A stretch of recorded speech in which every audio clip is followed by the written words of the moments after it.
Hey everybody, Who's Your Jedi here with another review for you. This time I'm talking about episode 7 of season 3 of Game of Thrones, The Bear and the Maiden Fair.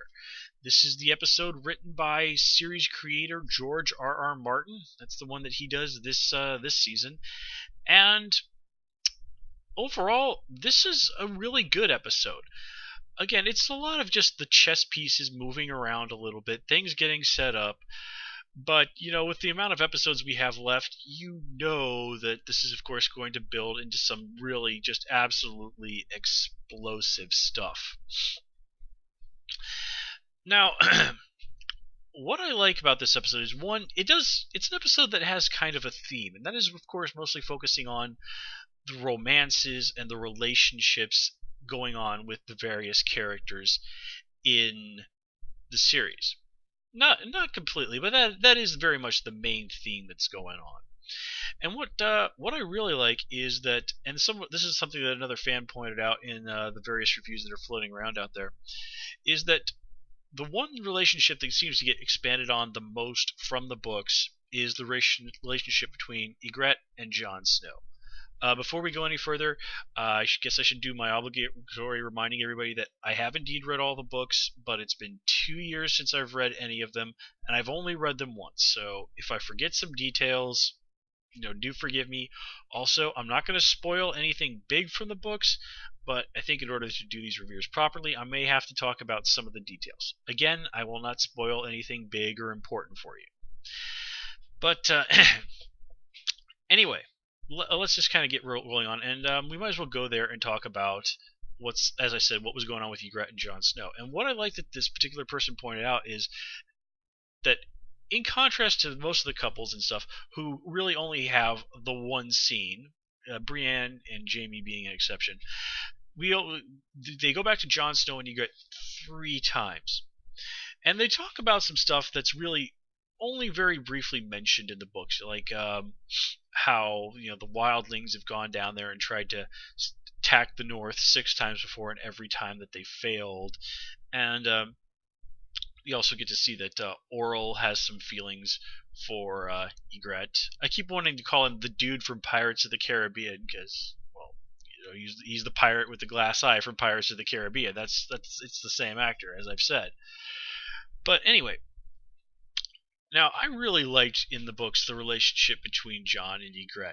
You could really see that this is very much real first love. And it's just the rawness, the passion of it all. Just how exciting being in love for the first time can be.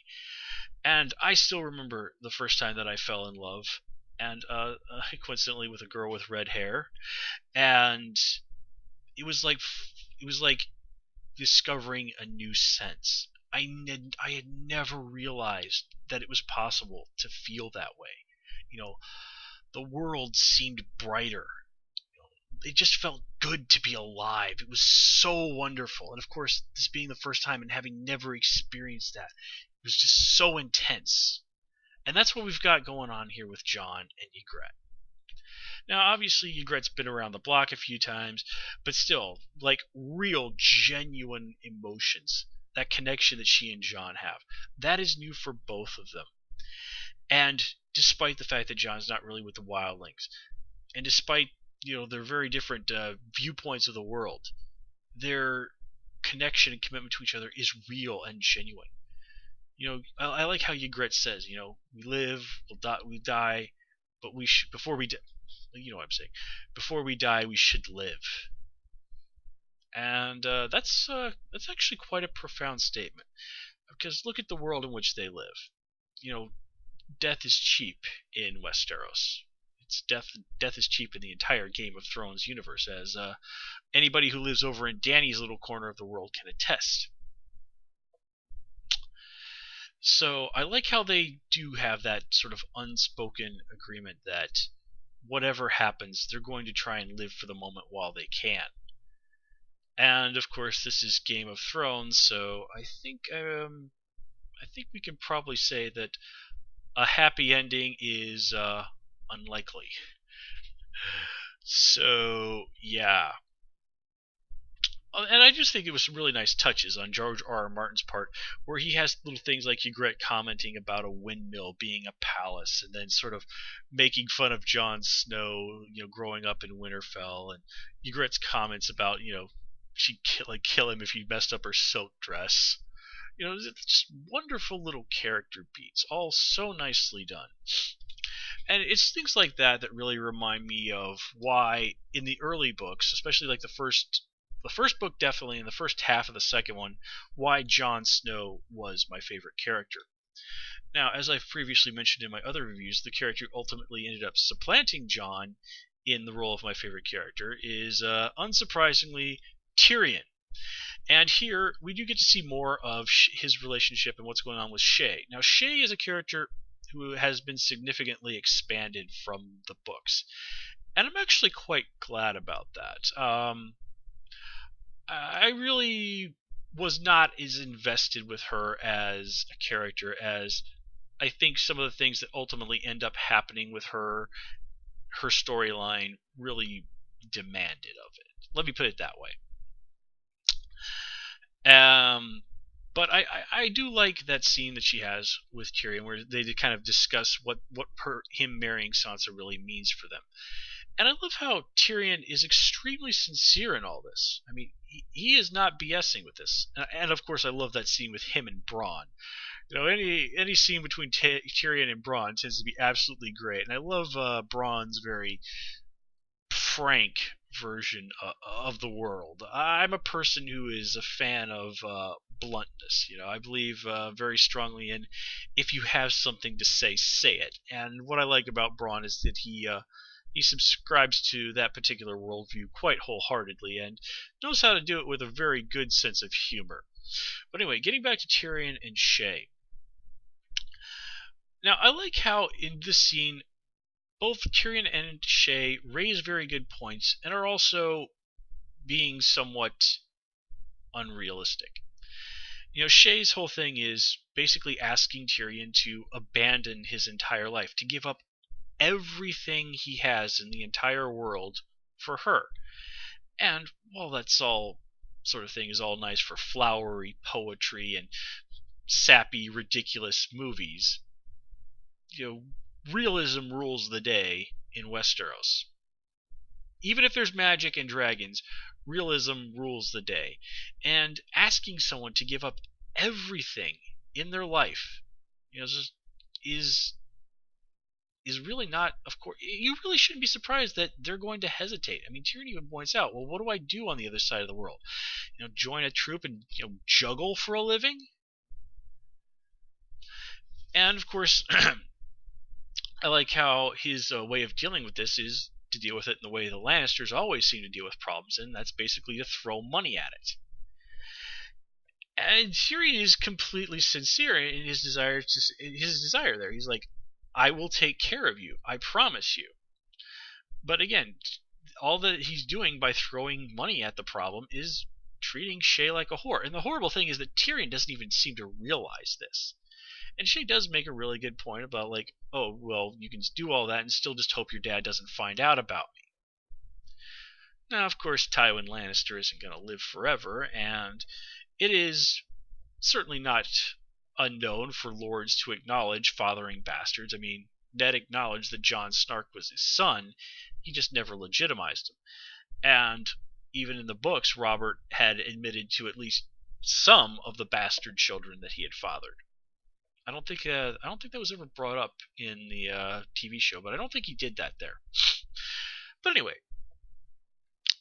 so it's certainly not as if Tyrion couldn't, do the whole thing of keeping Shay as his mistress. And I think it's a little unfair of her to say that he would never be there for any children they might have. I mean, really, do you think Tyrion would be that kind of guy? I don't think he'd be that kind of guy, so I think she's selling him a little short there. But she does, of course, have every reason in the world to be genuinely afraid of Tywin Lannister, and if he did find out about her, well, that doesn't bode well for Shay. So, again, both her and Tyrion are being raised legitimate and reasonable points, but are also, at times, being ridiculous and completely unreasonable. And that's what's great, is that they are both, at times, right and wrong, and that's what makes that such a great scene. Uh, and I like how the scene with Marjorie and Sansa. First of all, I like that Sansa even basically admits that she's a girl that never learns, and that's of course the main criticism that everybody seems to like to level at Sansa, is that she never learns, and she's constantly living in this little girl's fantasy world. And I like how, as I said, Sansa does seem to realize that, and then she just completely fails to see through what's going on with Marjorie when she's talking about sex, and immediately falls back into her little fantasy world, or just chooses to believe something that's obviously BS to anybody with half a brain. And I like how Marjorie, of course, completely sees through Sansa and basically says, even gets her to all but admit, like, the only real qualm that she has about marrying Tyrion is that he's a dwarf. I really got nothing to add to that, but it really shouldn't be surprising that Marjorie is like, whatever on that one. I mean, this is a girl who was willing to have a three-way with her own brother in order to become queen. So, you got to figure that, sleeping with a dwarf is something that Marjorie wouldn't even bat an eye at if she thought it would make her queen. And of course, she even points out that, Joffrey will be king, but it's the queens who really shape the kings, so I'll still really be in the driver's seat. Sansa. Anyway, oh yes, of course we might as well move on, talk some more about the Lannisters. We get another absolutely phenomenal scene out of Charles Dance when he goes and talks to Joffrey, and just completely outmatches. I mean, Joffrey's the friggin' king, and he is intimidated by his grandfather, and his grandpa is just playing Joffrey like a fiddle. And I do like the fact that Joffrey is actually, for once, showing good and reasonable judgment. It's like, hey, wait a minute, shouldn't we be a little concerned about this Targaryen girl? I mean, she's got friggin' dragons. I mean, what are we doing about this? And of course, I was like, yeah, don't worry about it. So, I mean, really, this is, it's not quite seeing Tyrion repeatedly slap Joffrey, but seeing Joffrey just completely owned by his grandpa, that's great stuff. Great stuff. Especially in light of what we saw Joffrey doing last episode, which is, shooting arrows in poor Ros just for kicks. Let's wrap up the Lannisters and talk about Jaime and Brienne. And I like how this does kind of continue to build I don't want to say relationship, because that sort of, to me, so often implies a romantic relationship. And while there is maybe perhaps some undertone of that in the Jaime Brienne thing, it is really just more of a bond these two people share, that they have come to respect each other, to see that there is more to each other than how things seemed at first. And I love how Jaime is absolutely, utterly sincere when he says, that he makes that promise to her. And of course he comes back and saves her from the bear. And I like how this is, a very nice example of a Lannister always pays his debts. I mean, Jaime even says to Brienne when he's making that promise, "I am in your debt." Well, here we see that, again, whatever his flaws, kinslaying, attempting to murder children, enjoying sex with his sister, Jaime does live by that.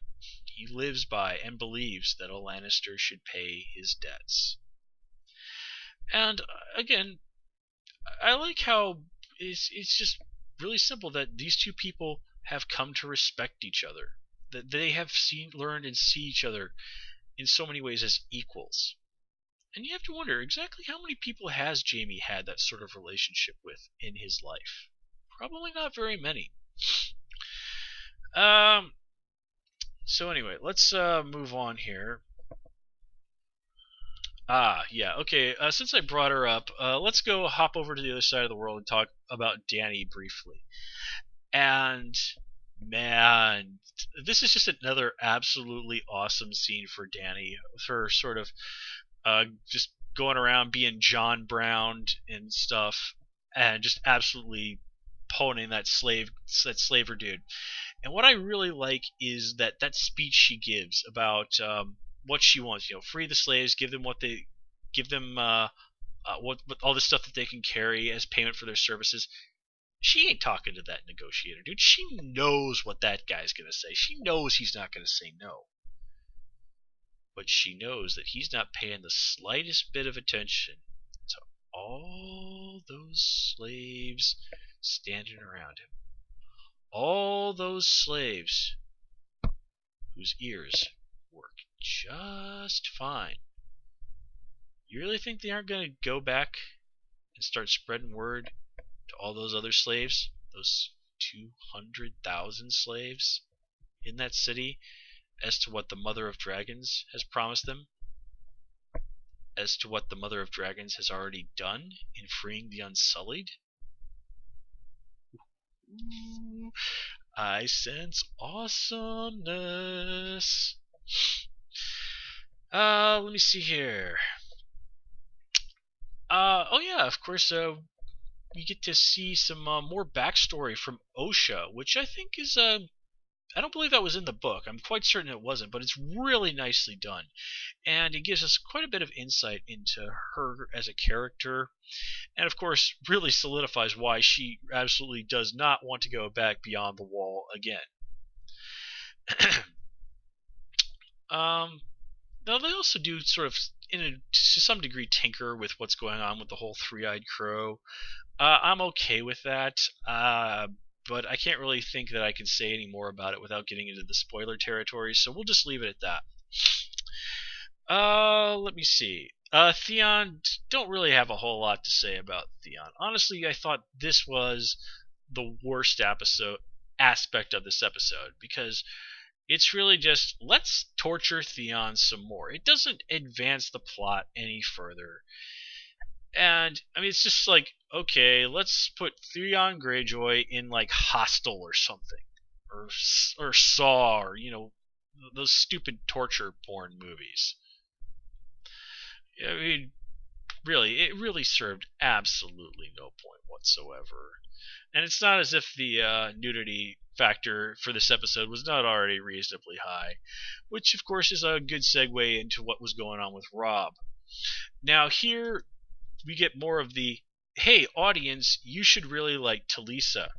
But what is done here is that it's done in a way that actually works. It's not beating me over the head and trying to get me to like Talisa because the show thinks I should like Talisa.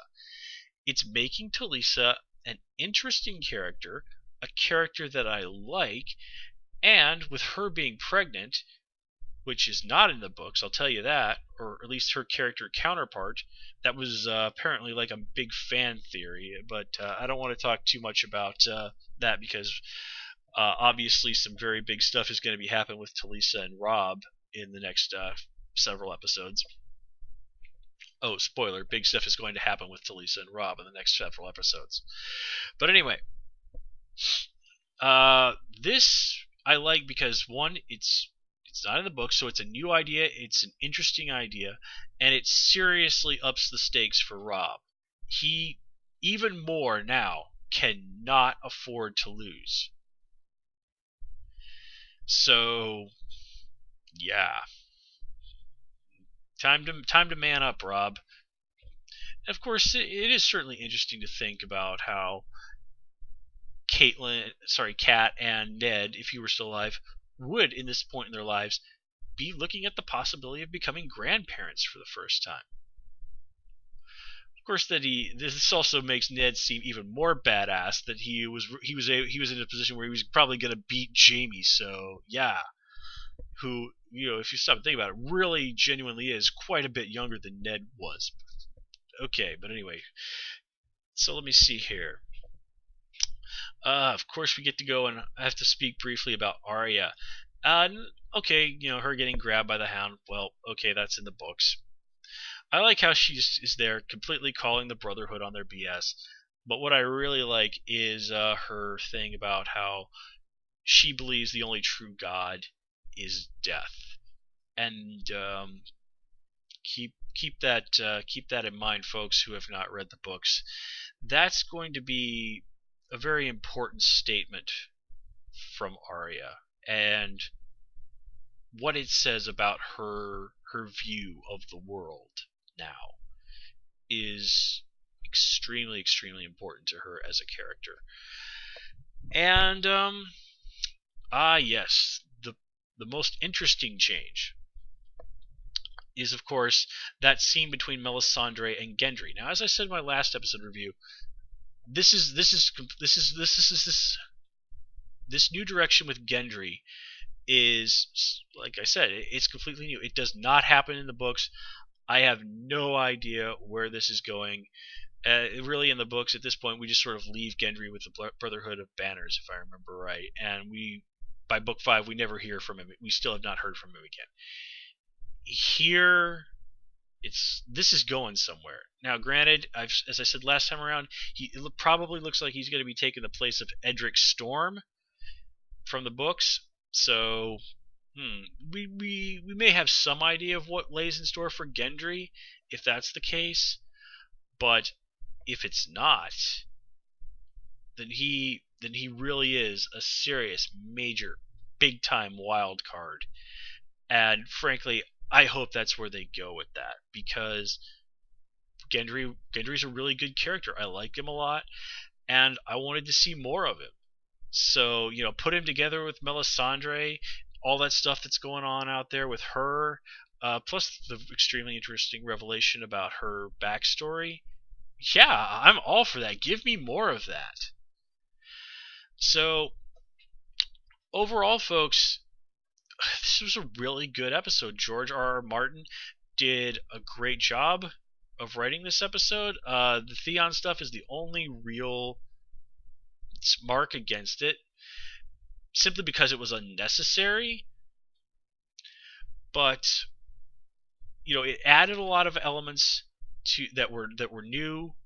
It expanded on things in ways that were well done, and it just really did a good job of making everybody in the episode interesting, and maybe just like, I want the next episode. Come on, give it to me. Give it to me. And that's what good TV shows do. That's what good stories do.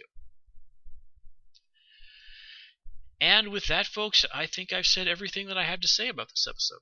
So, as always, please comment, rate, and subscribe. And of course, you can follow me on Twitter at Hoosier Jedi. Until next time, take care and have a good one.